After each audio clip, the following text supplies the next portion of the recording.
But could you speak a little bit about what you believe, what you know Cern is, and what you believe they're trying to do currently with Cern?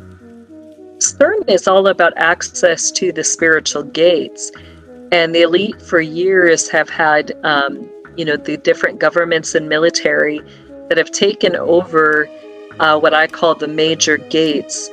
With these spiritual gates, you have, the major ones, which there's 7 major ones. Those are big spiritual gates that literally, we'll say they're a doorway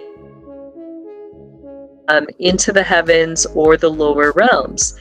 I find it easiest to describe the realms, kind of like a 5D chessboard. You're going to have 5 dimensions literally stacked on top of each other, with the earth being that middle dimension. So it's easiest to understand that you've got earth, and then there's 2 heavenly realms above, and there's 2 realms below.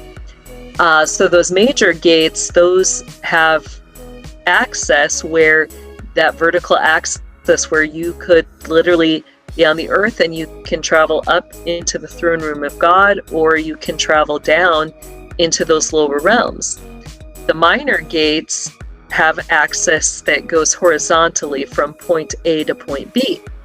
So like one of the examples would be at Neuschwanstein, you have the spiritual gate there can be accessed so that literally they can just show up through the spiritual gate that's in Chicago, or they could show up at the Vatican, or they could show up at Yellowstone Park.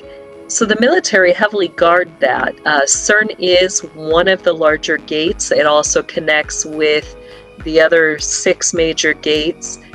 What did they try to do? It's all about, the military and the elite trying to open these spiritual gates. Scripture tells us that Satan has one agenda. His agenda is that in his pride, he believes that he's going to enter the heavenly throne room and he's going to usurp the Lord from his throne.